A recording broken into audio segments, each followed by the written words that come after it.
नमस्कार साथियों, स्वागत है आप सभी का संस्कृति आईएएस के यूट्यूब चैनल पर। दोस्तों, मेरा नाम है पुनीत उपाध्याय और आज के इस सेशन में हम एक बहुत ही इंपॉर्टेंट प्रोजेक्ट पर बात करने वाले हैं और वह प्रोजेक्ट आपका केन बेतवा प्रोजेक्ट से जुड़ा हुआ है।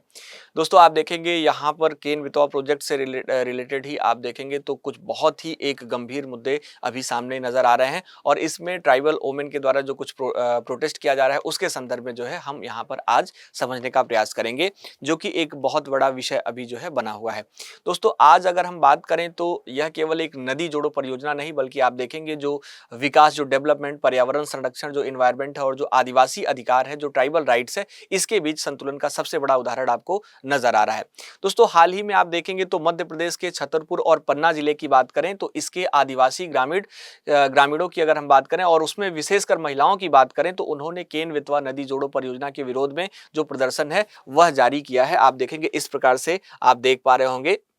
इनका प्रदर्शन जो है देखने को मिल रहा है। ठीक है दोस्तों, अगर हम बात करें तो आप यहाँ पर गौर करेंगे तो जो महिलाएं हैं वह गले में जो फंदा है वह डालकर जो हैंगिंग सत्याग्रह है वह करते हुए नजर आ रही हैं। पहले आप देखेंगे तो मुख्य रूप से जो चिता सत्याग्रह है और जो जल सत्याग्रह है वह भी जो है इसके संदर्भ में किया गया है और इनका कहना यह है कि सरकार परियोजना तो बना रही है लेकिन जो पुनर्वास है और जो मुआवजा है वह पर्याप्त नहीं है और इसके कारण यह जो है इस प्रकार का जो एक आप देखेंगे प्रदर्शन है वह करते हुए नजर आ रहे हैं। दोस्तों, यही कारण हो जाता है कि यह विषय आपके यूपीएससी पीसीएस के लिए बहुत ही ज्यादा महत्वपूर्ण हो जाएगा, क्योंकि यह जल संसाधन, पर्यावरण, वन्य जीव संरक्षण, सामाजिक न्याय और विकास से सीधे जुड़ा हुआ आपको नजर आएगा। सबसे पहले हमें समझना होगा केन बेतवा नदी के बारे में। ठीक है, तो दोस्तों यहाँ पर आप अगर फर्स्ट स्लाइड पर जाएंगे तो हमने दोनों नदियों को दर्शाया है। आप देखेंगे यहाँ पर यह बेतवा नदी है और वो केन नदी आपको नजर आ रही है। ठीक है, केन नदी यहाँ पर। तो केन और बेतवा की बात करें तो केन नदी मध्य प्रदेश से निकलकर उत्तर प्रदेश में यमुना नदी से मिलती है और इसी प्रकार से आप देखेंगे बेतवा नदी भी मध्य प्रदेश से निकलकर उत्तर प्रदेश में यमुना नदी की सहायक नदी बन जाती है। दोस्तों, केन नदी बेसिन में अपेक्षाकृत आप देखेंगे तो अधिक जल उपलब्ध आपको देखने को मिलता है ना, ऐसा माना जाता है। जबकि अगर हम यहाँ पर बेतवा नदी की बात करें तो बेतवा नदी की बात करें तो इसका जो इसमें जो जल की मात्रा है, जो इसका बेसिन है वह जो है इसमें जल की उपलब्धता कम है ना, और इसी के कारण इसमें भारी संकट जो है जल के भारी संकट के संदर्भ में इसको देखा जाता है और सरकार ने इसी के संदर्भ में आप देखेंगे तो केन नदी के जो अतिरिक्त जल की बात हम कर रहे हैं, जिसमें जल की मात्रा ठीक ठाक है, उसको जो है बेतवा नदी तक पहुंचाने का जो प्रयास है वह मुख्य रूप से करना चाह रही है। ठीक है, और इसी के संदर्भ में जो केन बेतवा नदी जोड़ो परियोजना है वह आप देखते हैं। दोस्तों, आपको पता होना चाहिए यह भारत की पहली राष्ट्रीय नदी जोड़ो परियोजना है, ध्यान रखिएगा, और जिसे आप देखेंगे तो नेशनल जो प्रोस्पेक्टिव प्लान जो एनपीपी है इसके अंतर्गत लागू किया गया है। यह एक महत्वपूर्ण बात है, ध्यान रखना है आपको। दोस्तों, इस परियोजना के अंतर्गत अगर हम बात करें तो केन नदी पर जो दौधन बांध है वह बनाया जाएगा और लगभग 221 किलोमीटर तक की जो लंबी नहर है वह बनाई जाएगी और इस नहर के माध्यम से ही आप देखेंगे तो केन नदी का जो जल है वह बेतवा नदी में मुख्य रूप से आप देखेंगे तो ले जाया जाएगा। ठीक है, इसको आप ध्यान रखिएगा और परियोजना आप देखेंगे तो 2 चरणों में मुख्य रूप से पूरी होगी। बहुत अच्छे तरीके से इसको भी कनेक्ट करिएगा। दोस्तों, इस परियोजना का जो उद्देश्य है वह क्या है, महत्वपूर्ण बात यह भी हो जाएगा कि इसके उद्देश्य को आप थोड़ा सा समझ लीजिए। इसके उद्देश्य की बात करें तो ध्यान रखिएगा, सरकार के अनुसार इस परियोजना से जो बुंदेलखंड वाला क्षेत्र है इसमें जो सिंचाई है वह बढ़ेगी, इसमें जो है जो सिंचाई है वह ठीक से हो पाएगी। इसके अलावा अगर हम देखें तो लगभग आप गौर करेंगे 10.62 लाख हेक्टेयर भूमि को जो सिंचाई की सुविधा वह इससे मिल पाएगी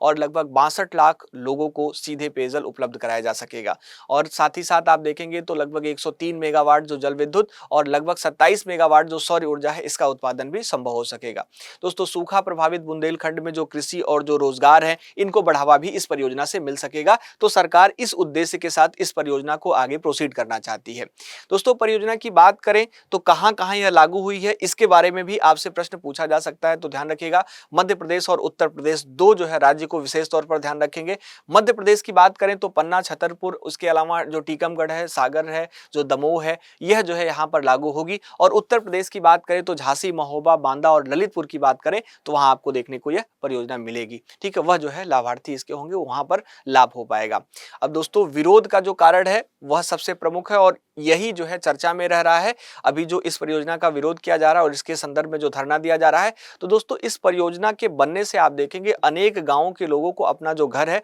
वह छोड़ना पड़ा है, यानी कि विस्थापन की समस्या सामने आई है। तो इसके संदर्भ में ग्रामीणों का कहना यह है कि हम विकास के विरोधी नहीं हैं, आप यह काम करें, लेकिन हमें सम्मान जनक पूर्वक आप देखेंगे जो पुनर्वास है वह चाहिए और उसकी व्यवस्था करी जाए। तो क्या सरकार इसके संदर्भ में पुनर्वास करी या नहीं करी, यह एक सवाल आपके मन में आ रहा होगा। तो दोस्तों सरकार ने आप देखेंगे तो इसके लिए पुनर्वास की सुविधा और जो मुआवजा है वह किया था। अभी प्रेजेंट में जो मुआवजा है वह बढ़ाकर लगभग 12.5 लाख जो है कर दिया गया है, लेकिन ग्रामीणों की जो डिमांड है वह बिल्कुल अलग देखने को मिलती है। उनका कहना है कि कम से कम हमें 25 लाख तक का जो पैकेज है वह मिलना चाहिए और अस्थायी आवास मिलना चाहिए, कृषि भूमि मिलना चाहिए, रोजगार की गारंटी मिलनी चाहिए। ठीक है, तो यह सभी बात जो है आप देखेंगे मुख्य रूप से जो वहां के किसान हैं और जो खासकर महिला किसानों में जो महिलाएं हैं उनका जो डिमांड है वह नजर आता है। तो हाल ही में दोस्तों प्रशासन ने पुनः सर्वे कराने का इसमें निर्णय ले लिया है और फिर उसके बाद जो है आगे प्रयास किया जाएगा कि और बेहतर तरीके से क्या जो है मुख्य रूप से नीति अपनाकर इस चीज को व्यवस्थित किया जा सकता है। दोस्तों अगर हम बात करें तो यहाँ पर पुनर्वास और मुआवजा तो सेकेंडरी हो गया। थर्ड नंबर पर आप देखेंगे तो पर्यावरण प्रभाव भी बहुत ज्यादा चर्चा में है। यह परियोजना आप देखेंगे तो भारत के सबसे संवेदनशील क्षेत्रों में से एक आपको नजर आएगी और आप देखेंगे यह पन्ना टाइगर रिजर्व से होकर गुजरती है और इसी के कारण आप देखेंगे तो जंगल का एक बड़ा हिस्सा जो है जलमग्न होगा। इससे वन्य जीव का जो आवास है यह प्रभावित होगा, बाघों के जो कॉरिडोर हैं वह टूट सकते हैं, घड़ियाल गिद्ध जैसे जो जीव हैं इन पर सीधे प्रभाव पड़ सकता है और इसी के कारण आप देखेंगे जो पर्यावरणविद हैं मुख्य रूप से इस परियोजना का विरोध करते हुए नजर आ रहे हैं। ठीक है, तो यहाँ पर आप देखेंगे जो पर्यावरण के जानकार लोग हैं वह इस परियोजना का विरोध वह भी करते हुए नजर आते हैं, किसानों के अलावा जो है। दोस्तों अब इसके संदर्भ में सरकार क्या कह रही है, तो सरकार का कहना यह है कि बुंदेलखंड दशकों से सूखों का सामना कर रहा है, लाखों किसानों को पानी इससे मिलेगा, कृषि उत्पादन बढ़ेगा, रोजगार बढ़ेगा, पर्यावरण संरक्षण के लिए जो लैंडस्केप मैनेजमेंट प्लान है वह बनाया जाएगा। ठीक है, तो यह जो है सरकार का कहना है, लेकिन पर्यावरणविद जो है बहुत ज्यादा इसके संदर्भ में चिंतित है। उनका कहना है कि क्या वास्तव में केन नदी के अतिरिक्त जल जो है उपलब्ध है,